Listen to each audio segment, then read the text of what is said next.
I married a man I thought I could control. That was my first mistake.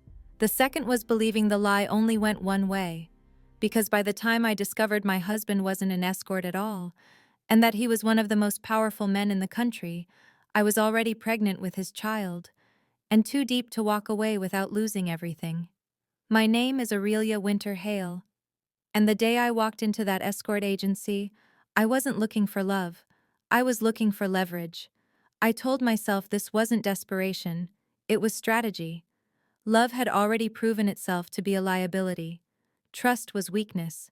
And in my world, weakness was something people used against you. The agency was discreet in the way expensive places always are, quiet enough to make you feel powerful, clean enough to make you forget what the rooms were really used for. I gave my name at the desk. Aurelia Wynter Hale. The receptionist's smile tightened just slightly. Recognition always came with that name. It followed me everywhere, like a shadow I didn't ask for. I took a seat, posture perfect, expression neutral. This wasn't shameful. This was practical. I just didn't know yet that the man I was about to hire had chosen me long before I ever chose him. The first man walked in smiling too much. He talked about loyalty before I asked him anything, about how he knew how to please a woman, about discretion, as if saying the word enough times could make it true. I stopped him mid-sentence. "You'd fall in love," I said calmly. He laughed. "That's usually a good thing." "For you," I replied. "Not for me." I stood and reached for my bag. The second man was worse. He flexed, subtly at first, then not so subtly, as if muscle could replace intelligence, as if I was supposed to be impressed by something he could build at the gym but not sustain anywhere else. "No," I said before he finished sitting. The third tried to bargain, the fourth tried to charm, the fifth tried to lie. By the sixth, my patience was gone. "This was a mistake," I muttered, standing. "Cancel the rest." "Aurelia?" the receptionist called gently, stepping out from behind the desk. "There is one more." I stopped, not because I was hopeful, but because I hated unfinished business. "5 minutes," I said without turning around. "Then I'm leaving." The door opened behind me. I felt the shift immediately. Not attraction, not excitement, stillness. I turned. He wasn't smiling. He wasn't eager. He wasn't nervous. He stood there like someone who had learned, very early in life, how to take up space without asking permission. Tall, broad shoulders, calm eyes that didn't rush to impress me or retreat from my scrutiny. He looked grounded. "What's your name?" I asked. "Rowan Blackwell." His voice was steady, low, unpolished. "Sit," I said, and he did. I studied him openly. The agency trained them to wait for approval, to flinch under inspection. Rowan didn't flinch. "You understand why you're here," I said. "Yes. And you're comfortable with it." He paused, just enough to be honest. "I understand the arrangement," he replied. "Comfort is relative." "Interesting." I circled him once, slow and deliberate. "You're not desperate," I observed. "No." "You're not arrogant either." "No." "That already puts you ahead of the rest." I stopped in front of him. "I'm not looking for romance," I said. "I need a legal husband immediately. I also need a child, but no emotional attachment and no interference. When it's done, we divorce quietly, and you walk away wealthy." His jaw tightened, just slightly. "And if I say no?" I smiled. "You won't." Silence stretched between us, not awkward, measured. Finally, "This isn't a fantasy," he said. "You're not bored." "No. This is about leverage." "Yes." He studied me for a long moment. "All right," he said. "I'll do it." The courthouse was small, cold, efficient, exactly what I wanted. No guests, no flowers, no expectations, just paperwork and a woman who didn't care why we were here as long as we signed in the right places. Rowan stood beside me, hands clasped loosely in front of him. "You can still back out," I said quietly while we waited. He looked at me then. Really looked. "If I leave," he said, "you'll find someone else." "Yes." "And you'll never think about me again." "No." That surprised him. The clerk called our names. 10 minutes later, we were married. In my car, I glanced at the certificate again. "Blackwell," I murmured. "Strong name." Rowan said nothing. "You'll be compensated generously," I continued. "Once I secure my inheritance, we dissolve the marriage, clean and simple." "How much?" he asked. 50 million, I said. "More if necessary." He turned to look at me. "That's a lot of money." "It's nothing compared to what I'm taking back." He nodded slowly. "All right." At home, the reality settled in. 2 strangers. 1 apartment. 1 contract that would change everything. I handed him a printed document. "The rules," I said. "Read them." He did. Carefully. "No pet names," I added. "No pretending this is something it isn't." "And intimacy?" he asked. "Functional," I replied. "Not emotional." He looked up. Understood. That night, as he took the guest room, I caught myself watching him longer than necessary. Not because I wanted him, because I needed to understand what I'd just done. Later, lying awake, I stared at the ceiling. Tomorrow, I would crash my stepsister's wedding. Tomorrow, I would announce a marriage no one saw coming. Tomorrow the rules would change, and the man sleeping down the hall, the man I believed I could control, would be standing right beside me. I didn't know it yet, but this was the last quiet night I'd have for a very long time. I slept for exactly 3 hours. Not because I was nervous, because my mind refused to slow down once it accepted what I was about to do. By morning, the city was dressed in white. Banners, flowers, a rented cathedral glowing like holiness could be bought for a day. My stepsister's wedding. Celeste Hale had always loved spectacle, loved winning in front of an audience, loved knowing I would be somewhere on the sidelines, watching her take something that should have been mine. Today, that something was my ex, Julian Crest. I stood in front of the mirror fastening my earrings, expression calm, hands steady. Rowan watched from the doorway. "You don't have to do this," he said quietly. "Yes," I replied, meeting my reflection. "I do." He nodded once. No argument, no lecture. That was becoming a pattern. The drive was silent, not awkward, focused. When we arrived, the music had already started. Guests filled the courtyard, laughter spilling over champagne glasses and polished smiles. They didn't notice us at first. Why would they? Then the doors opened, and I walked in. Heads turned slowly, one by one. Whispers followed like a ripple across water. Celeste noticed first. Her smile faltered. Just a fraction, enough to satisfy me. Julian followed her gaze. His face was drained of color. I stopped halfway down the aisle, right between the past and the future. "Sorry I'm late," I said calmly. "Traffic." The officiant froze. Confused murmurs rose around us. Celeste recovered quickly. She always did. "What are you doing here?" she hissed, teeth still clenched in a bridal smile. "I'm here for the same reason you are," I replied. "Family." My father stood abruptly from the front row. "This is inappropriate," Richard Hale snapped. "Leave. Now." I smiled at him. "I would," I said, "but I came to correct something." I turned slightly and gestured. Rowan stepped forward. Gasps followed. Julian scoffed nervously. "Is this a joke?" "No," I said. "This is my husband." Silence slammed into the room. Celeste laughed sharply. You're not married. I reached into my bag and held up the certificate.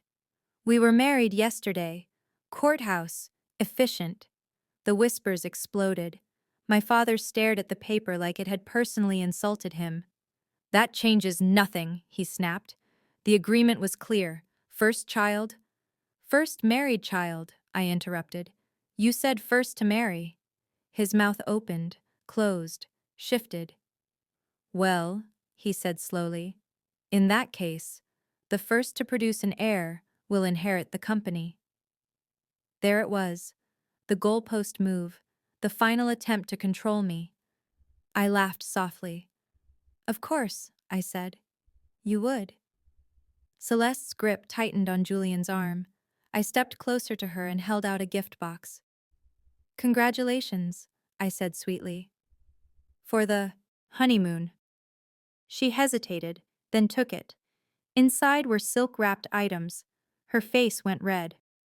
I thought you might need them, I added calmly. Julian was never very thorough. The crowd gasped. Julian spluttered. You... I handed him a small paper bag. Supplements, I said. You know, for confidence. I turned away before they could respond. Rowan's hand found the small of my back. Steady. Grounding. As we walked out, the room erupted behind us, and for the first time in years, I felt light. At home, the adrenaline wore off slowly. I kicked off my shoes and dropped onto the couch. They changed the rules, I said flatly. I need to move faster. Rowan sat across from me. How fast? I met his gaze. I want to get pregnant, I said. Immediately. He blinked, then smiled faintly. If you're still listening right now, take a second and like the video, because you're about to understand why this marriage was never as simple as it looked. Rowan leaned forward, forearms resting on his knees. You're sure? Yes. And you're not negotiating? I was about to increase the payout, I admitted. 100 million. He stood, closed the distance between us. Before I could say another word, he kissed me. Not rushed, not desperate, decisive. We don't need to negotiate, he said quietly against my mouth. We need to act. That night changed the rules, not because of what we did, but because of how he treated me afterward. He didn't leave, didn't boast, didn't pretend. He stayed. The days that followed were unsettling. Rowan cooked, cleaned, organized my schedule without being asked. He remembered things I mentioned once in passing. He never crossed lines, but he stood close enough that I felt his presence even when he wasn't touching me. This is the best investment I've ever made, I joked one evening. He smiled, but didn't respond. That should have warned me. The invitation arrived a week later. Hale Innovations was hosting a dinner to finalize a partnership with Huxley Group. The name made me pause. Coincidence, I muttered. Rowan glanced at the letter. We should go shopping, I said. You need better clothes. I'm fine, he replied. You're my husband, I countered. You'll look the part. The mall was extravagant. Too extravagant. Rowan slowed as we entered. I don't think this is necessary, he said. It is, I insisted. We turned a corner, and there they were, Celeste and Julian. She sneered. Shopping already? Rowan stepped forward before I could speak. My wife deserves the best, he said calmly. The store manager rushed over. Mr. Rowan cleared his throat. The man froze, then immediately recovered. Welcome, he said stiffly. Something about that interaction lodged itself in my chest. Later, at the dinner, everything went perfectly. Too perfectly. We secured the deal. Celeste didn't. As applause filled the room, I felt Rowan's hand squeeze mine. You did great, he murmured. That night, drunk and victorious, I laughed until my ribs hurt. I wish I met you sooner, I confessed, leaning against him. He watched me fall asleep as he remembered the girl who once saved his life without knowing his name. If you're enjoying this so far, subscribe, because this is where the cracks begin to show. Something shifted after the dinner, not dramatically, not all at once. It was quieter than that. Rowan started answering questions with fewer words, not evasive, just careful. And careful people always made me uneasy. It began with small things. A phone call he stepped outside to take. A name he avoided saying twice. A pause before answering questions that shouldn't have required thought. "Where did you work before this?" I asked one morning, sipping coffee. He rinsed a plate slowly. "Different places." "That's not an answer." He glanced over his shoulder, lips lifting faintly. "You didn't hire me for my resume." I let it go. I shouldn't have. Life settled into a strange rhythm. Rowan became essential. He woke before me, brewed my coffee exactly how I liked it, and laid out my clothes when my schedule ran tight. He never asked for praise, never made it seem like effort. At night, when we lay together, he held me like someone afraid I might disappear if he loosened his grip. Still, I reminded myself, this was a contract, and contracts ended. One evening, I watched him fold laundry with maddening precision. "You're too good at this," I said. "At folding?" "At being convenient." His hand stilled briefly. "I try not to be a burden." The word struck something sharp in me. "You're not," I said, more firmly than necessary. He nodded, but didn't meet my eyes. The questions grew bolder. "Why escort work?" I asked casually one afternoon. He didn't answer. Right away. "It paid," he said finally. "That's it?" It was simple. I studied him. "You don't strike me as someone who does simple." He smiled, but it didn't reach his eyes. That night, I dreamed of doors locked from the inside. When I suggested meeting his parents, he went still. "You don't have to," he said quickly. "I want to," I replied. "It's normal." "They live far." "So?" he exhaled. "They're modest people." "That's fine." His jaw tightened. For the first time since we'd met, he looked cornered. "If you don't want me to," I said coolly, "say so." "That's not it." "Then what is it?" Silence stretched. "I'll arrange it," he said finally. I watched him walk away, unease coiling in my chest. The apartment his parents lived in was small, clean, carefully maintained, too carefully. His mother hugged me immediately, warm and effusive.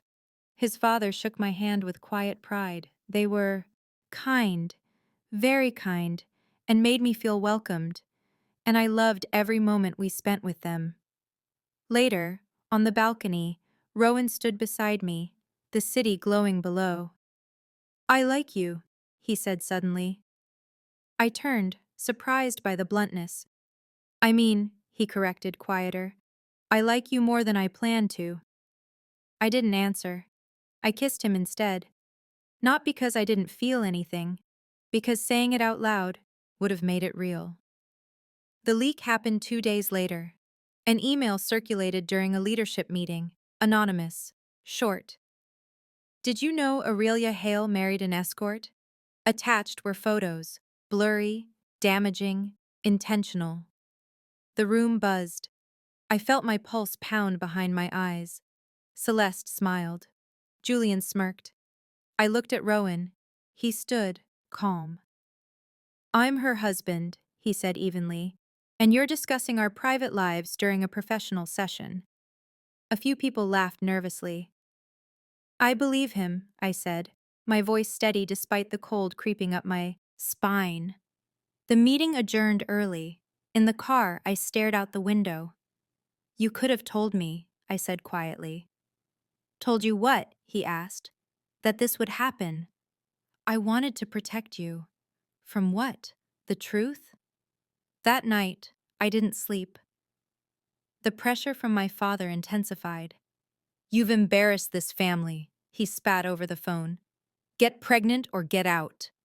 I hung up shaking. Rowan found me in the bathroom, sitting on the floor. "You don't have to be strong all the time," he said gently. I broke.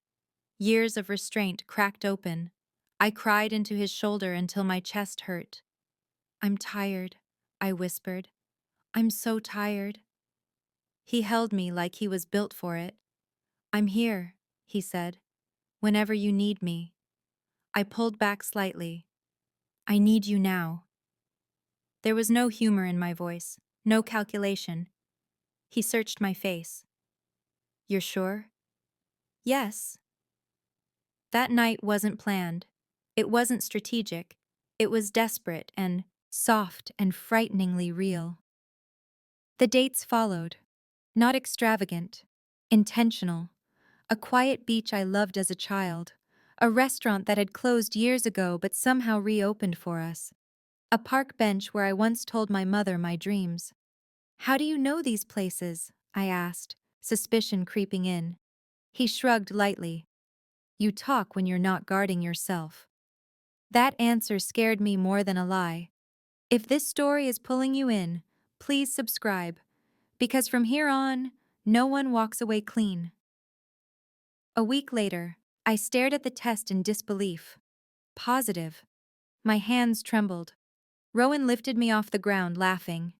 Then I stepped back. "The contract is fulfilled," I said quickly. "We should divorce." The joy drained from his face. "I don't want to." "That wasn't part of the deal. You're not a deal to me." I said cruel things, things designed to hurt. He left. The apartment felt empty for the first time. That night apart was unbearable. The second night, I found him at a bar. We argued. He kissed me to shut me up. "I'm still a man," he said hoarsely, "and I don't like sharing the woman I love." "Too bad," I snapped. "I don't love you." He looked like I'd struck him. Later, I begged him to stay, just for the night. The lawyer's call came the next day. The divorce had complications. We'd have to keep living together. I didn't know it yet, but the truth was already circling us, waiting for the right moment to strike. The pregnancy changed the way people looked at me, not with warmth, with calculation. Doors opened faster, conversations softened at the edges. People stopped challenging me directly and started speaking in implications instead. My father called every other day, not to ask how I was feeling, not to ask if I was eating properly, to remind me of timelines. "The board is patient," he said once, voice syrupy. "But patience runs out." I hung up without responding. Owen was in the kitchen when I did. Sleeves rolled up, hair slightly damp, moving with that quiet competence that made it impossible to tell what he was thinking. "You okay?" he asked. "I will be." He didn't push. That was another thing I'd started noticing. Rowan never pressed, never cornered, never demanded. He waited. And waiting can feel a lot like safety when you're tired of fighting. The scandal from the leaked email didn't die the way Celeste probably hoped it would. It simmered. People whispered instead of confronting me. Journalists circled without publishing anything solid. Investors asked questions with smiles attached. And through all of it, Rowan stayed visible. He showed up with me, sat beside me, stood just close enough to remind people I wasn't alone. At one event, a senior partner leaned in and said, "You're brave bringing him." Rowan heard it. He smiled politely. "I go where my wife goes." The man flushed and backed off. Later in the car, I laughed quietly. "You didn't have to do that." "Yes," Rowan said. "I did." Something about the certainty in his voice unsettled me. Celeste cornered me at a charity luncheon.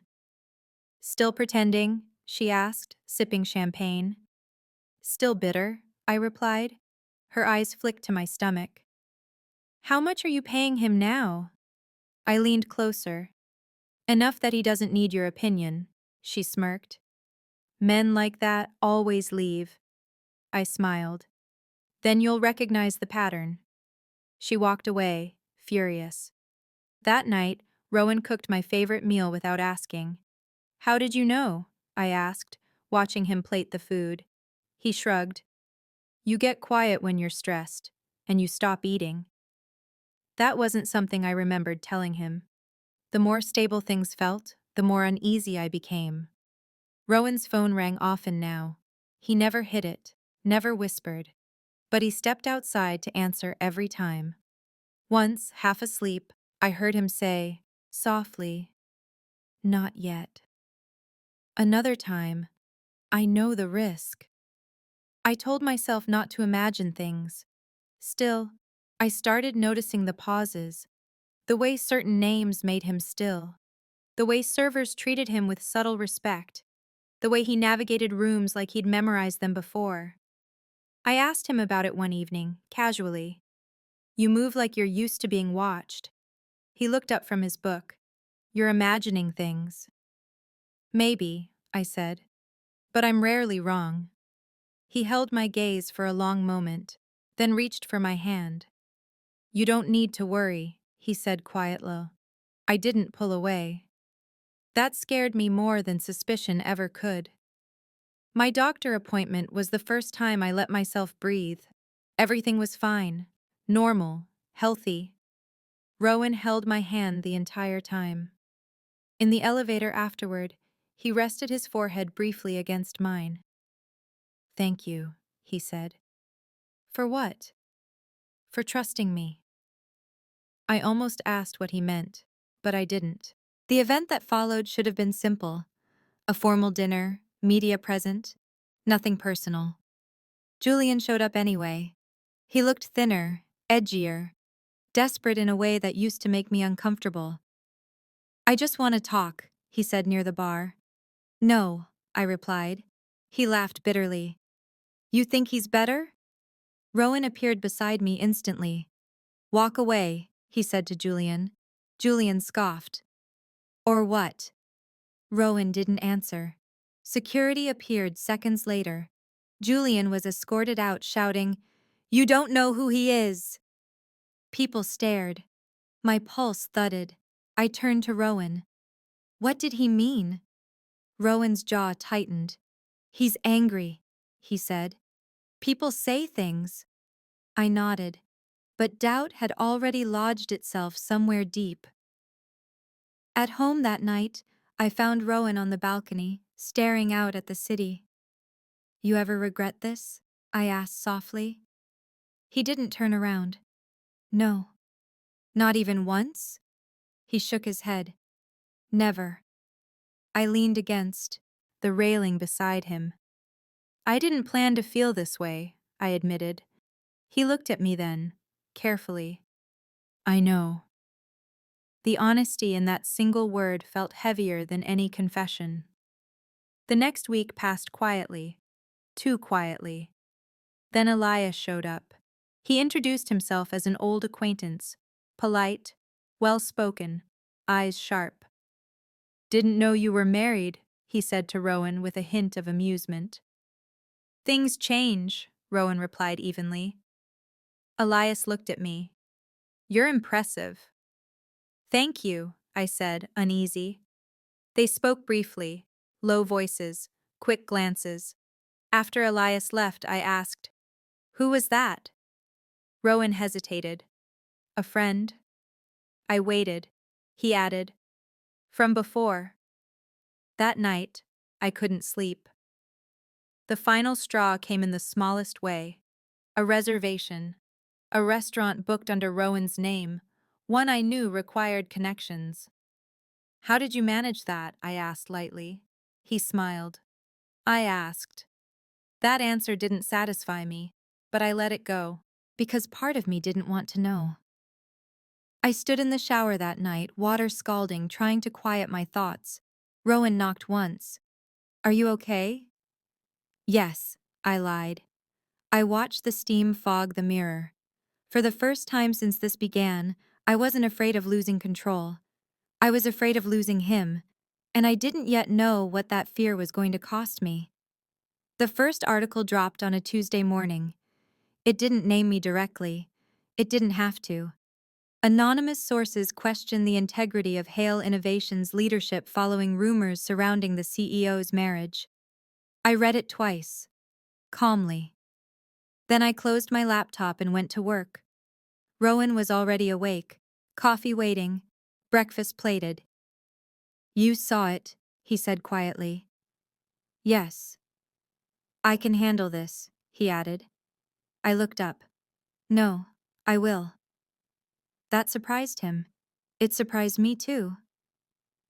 By noon, the whispers had grown louder. Journalists called my assistant. Investors requested clarifications. The board scheduled an emergency session for the following week. My father didn't bother pretending this time. "You've humiliated us," he said coldly. "You'll fix it." "I'm pregnant," I replied, "and married. Not to a man worth defending." I smiled. "Watch me." The event that night was unavoidable. A public forum, industry leaders, media everywhere, exactly the kind of place rumors like to breed. Rowan offered not to come. "I don't want to make things harder for you," he said. I straightened his tie. "You're my husband," I said. "You're coming." The cameras noticed us immediately. Questions flew. "Mrs. Hale, care to comment on?" I cut in smoothly. "My marriage is not a scandal. It's a boundary." A reporter pressed on. "Is it true your husband was hired?" Rowan stiffened. I stepped forward. "Enough," I said firmly. "If you're here for gossip, leave. If you're here for business, sit down." The room quieted. Rowan's hand brushed mine. Gratitude. Shock. Something deeper. Celeste didn't wait long. She found me near the stage, smile sharp. "You're really committing to this lie," she murmured. I leaned closer. "Careful. You're starting to sound desperate," she laughed. "He's going to ruin you." I met her gaze. "You already tried." The board session was worse. Men who had smiled at me for years now avoided eye contact. Questions came wrapped in concern. "Do you believe your husband's past could compromise negotiations?" "No." "Do you deny the allegations?" "I deny your right to ask." One member cleared his throat. "Public perception matters." "So does loyalty," I replied. They exchanged looks. When it ended, no decision was made, which was worse. That night, Rowan sat at the edge of the bed, shoulders heavy. "You don't have to keep doing this," he said. "Yes," I replied. "I do." "For me?" "For us." He looked up sharply. I hadn't meant to say it, but I didn't take it back. The assistant appeared again. "Elias." This time unannounced. Rowan stiffened when he saw him. "I'll give you privacy," I said automatically. Elias glanced at me. "No, she should hear this." Rowan's jaw tightened. "Not now." "Time's running out," Elias replied calmly. My pulse spiked. "What's he talking about?" I asked. Rowan turned to me. "Nothing you need to worry about." That answer, gentle, practiced, finally cracked something in me. "I decide what I worry about," I said quietly. Elias studied me for a long moment. "You're smarter than I expected," he said. "That's going to complicate things." "Leave," Rowan said sharply. Elias did, but not before saying, "Tell her soon, or she'll hear it from someone else." The door closed. Silence rushed in. "What was that?" I asked. Rowan rubbed his face. "A mess I'm trying to clean up." I watched him. "You're protecting me," I said slowly. "Yes." "From what?" He didn't answer. The next blow came fast. Celeste leaked documents, bank transfers, old contracts, photos, enough to stir chaos, not enough to prove anything. The board reacted instantly. An official vote was scheduled. Removal. My father called that night. This is your last chance, he said. Disavow him. I looked at Rowan across the room. He stood very still. No, I said. Silence. Then fury. You're choosing him over blood. I'm choosing truth, I replied, even though I wasn't sure what it was anymore. The night before the vote, I couldn't sleep. Rowan found me in the living room, curled up, lights off. You should rest, he said softly. I can't. He sat beside me. I never meant to hurt you, he said. The words settled heavily between us. Then stop lying, I whispered. He looked like he might. Then his phone buzzed, stood abruptly. I have to take this. I watched him walk away, and for the first time, I didn't follow. I stood alone in the dark, hand resting over my stomach. I had defended him, chosen him, tied my future to his. Whatever the truth was, it was already too late to pretend it didn't matter. Rowan didn't come home until after midnight. I heard the door before I saw him. He stopped when he noticed the lights were on. You're awake, he said softly. Yes. I was sitting at the dining table. The documents Celeste leaked were spread out in front of me. Not because I needed to reread them, because I needed him to see them. He closed the door carefully behind him. For a moment, neither of us spoke. Then I asked, very quietly, What haven't you told me? He took a step forward, then stopped. Aurelia. Don't, I said. Not with that voice. Not like you're about to protect me from myself. His shoulders dropped slightly. I gestured to the chair, across from me. Sit. He did. I folded my hands together to keep them from shaking. I defended you, I said. Publicly, repeatedly. I chose you when it cost me everything else. I know. So this is the part where you stop deciding for me, I continued. This is where you tell me the truth. He closed his eyes. That was when I knew. Not because of what he said, because of how long he waited before saying it. My name isn't Rowan Blackwell, he said finally. The words landed softly, too softly. Something inside my chest cracked anyway. My real name is Rowan Valehurst. I frowned. That doesn't... I own Valehurst Group, he continued quietly, and the holding companies beneath it, including the ones propping up Hale Innovations. The room tilted. No, I said. That's not possible. He didn't argue. I never planned to tell you like this, he said. I wanted to wait until you were safe. Safe from what? I whispered. From them. From your father. From the board. From being cornered. My laugh came out sharp and broken. You married me under a fake name. Yes. You slept in my house, ate my food, held my hand.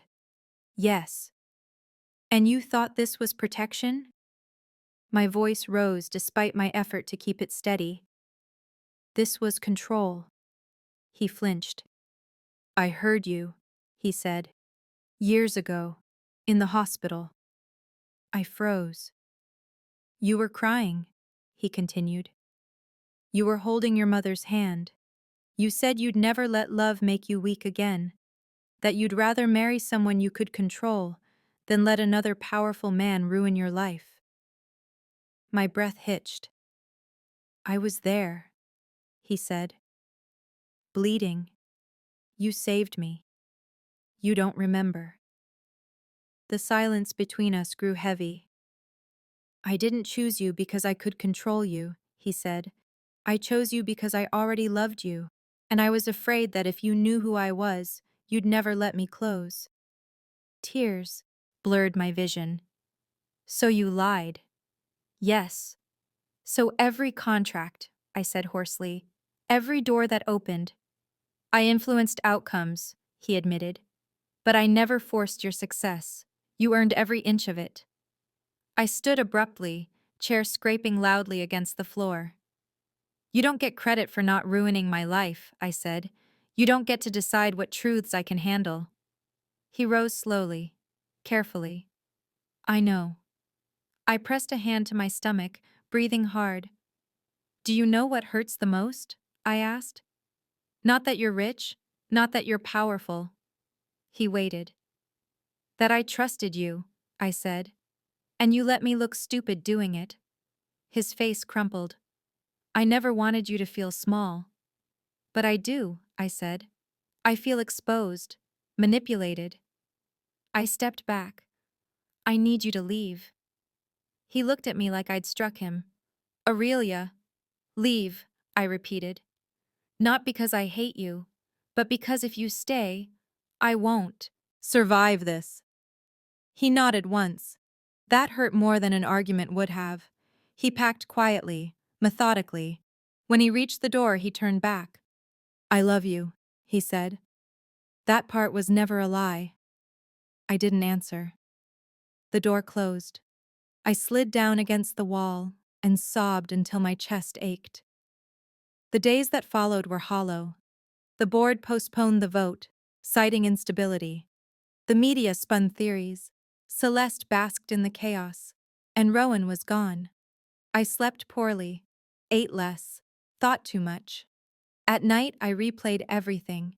Every moment of care, every quiet decision, every place he knew I loved. None of it felt fake, which made the truth unbearable. If you've ever been torn between anger and love, comment below. That space is where this story lives. The board meeting was scheduled again. This time, I went alone. My father smiled thinly across the table. "Ready to accept consequences?" he asked. I met his gaze. "Absolutely." The doors at the back of the room opened. Footsteps echoed. A familiar presence filled the space. I didn't turn. Not yet. I didn't need to. Because I knew. Rowan had returned, not as my husband hiding a truth, but as a man ready to stand in it. And whether I wanted him to or not. The world was about to learn who he really was. I didn't turn around when he walked in. I didn't need to. The room felt different the moment he crossed the threshold. Like gravity had shifted, and everyone instinctively adjusted their footing. My father stiffened. The board members exchanged looks that landed somewhere between confusion and unease. Footsteps stopped behind me. Then a familiar voice, calm and unmistakably steady. "Who's questioning my wife?" The room went silent. I closed my eyes for half a second. Then I turned. Rowan stood at the back of the boardroom, dressed simply, impeccably. No flash, no arrogance, just quiet authority. He wasn't looking at me. He was looking at them. One of the board members cleared his throat. "Sir, this is a closed—" "My legal team advised me to attend," Rowan interrupted mildly. "Given that every venture represented in this room relies, in some capacity, on my companies." Murmurs spread. "What companies?" someone whispered. Rowan stepped forward. "My name," he said evenly, "is Rowan Valehurst, founder and principal shareholder of Valehurst Group." The color drained from faces. A woman near the window dropped her pen. My father's mouth opened, then closed again. Rowan continued, unhurried. "Hale Innovations operates on credit lines backed by my holdings. The last 3 partnerships you approved were cleared through my subsidiaries." He paused. "So before you vote," he said calmly, "ask yourselves whether you can afford to." Silence crashed down hard enough to make my ears ring. No one spoke. No one moved. Finally, the chairman swallowed. "We weren't informed." Rowan nodded. "You weren't meant to be." Security appeared at the door. Rowan glanced briefly toward Celeste and Julian, who sat frozen near the end of the table. "Escort them out," he said, "along with anyone who's been manipulating internal documents." Celeste screamed. Julian protested. It didn't matter. When they were gone, the room felt cleaner, lighter. The chairman turned to me. "Mrs. Hale, chairwoman." Rowan corrected softly. The words settled into the room like a verdict. Votes were cast. Quickly. Unanimously. The motion to remove me failed. I remained CEO. When it was over, people avoided my eyes as they filed out, heads bowed, dignity bruised. Soon, the room was empty. Except for us. Rowan didn't move closer. Didn't touch me, he just waited. And that mattered more than anything else he'd done that day. I didn't ask you to do this, I said quietly. I know. I haven't forgive you. I know. He met my gaze, eyes bare. I didn't come to win you back. Came because they were trying to take something that was never theirs. I swallowed. My mother built this, I said. I know, he replied. You reminded me of that every time you walked into a room like you belonged there. Tears burned behind my eyes. You should have trusted me, I whispered. I was afraid, he admitted. That if you knew who I was, you'd see me as another man with power trying to control your life. And instead, I said bitterly, you lied. Yes. He dropped to his knees. The sound startled me. I'm sorry, he said, voice steady but raw. For the lie. For deciding for you. For loving you badly before I learned how to love you honestly. I stared at him. At the man who had protected me when I didn't ask. Who had waited when he could have demanded. Who had walked away when I told him to leave. Stand up, I said. He did. I took a shaky breath. I don't know how to trust you again, I said. I don't know how to look at you without remembering the lie. He nodded. I won't ask you to forget it. I'm scared, I admitted. Of being weak. Of choosing wrong. Rowan stepped closer, slowly, gave me time to pull away. You don't have to be strong with me, he said. You never did. I broke then, cried the way I hadn't allowed myself to in years. Rowan held me without trying to fix anything, just held me. I'll give you another chance, but you must use it wisely, I said, and he kissed me immediately. A few weeks later, we decided to hold a wedding ceremony. The wedding wasn't extravagant. No headlines, no cameras, just a quiet venue, warm light, and people who mattered. I wore something simple. Rowan wore a suit he didn't need. We stood facing each other, hands trembling slightly. I don't promise perfection, I whispered. I promise honesty, even when it's hard. He smiled softly. I promise to never decide your life for you, again. We exchanged vows meant only for us. When he kissed me, it wasn't possession. It was choice. Later that night, I stood alone on the balcony, city lights stretching endlessly below. Mom, I murmured. I did it. For me. For us. Rowan joined me, resting a hand over my stomach. Our child will know who you are, he said. Not because of what you own, but because of what you survived. I leaned into him. For the first time, I didn't feel like I was bracing for impact. I felt steady. If this story made you feel something, like subscribe and tell me in the comments, would you have forgiven him? Because sometimes love isn't about avoiding mistakes. It's about choosing what's worth surviving together. And this time, I chose him.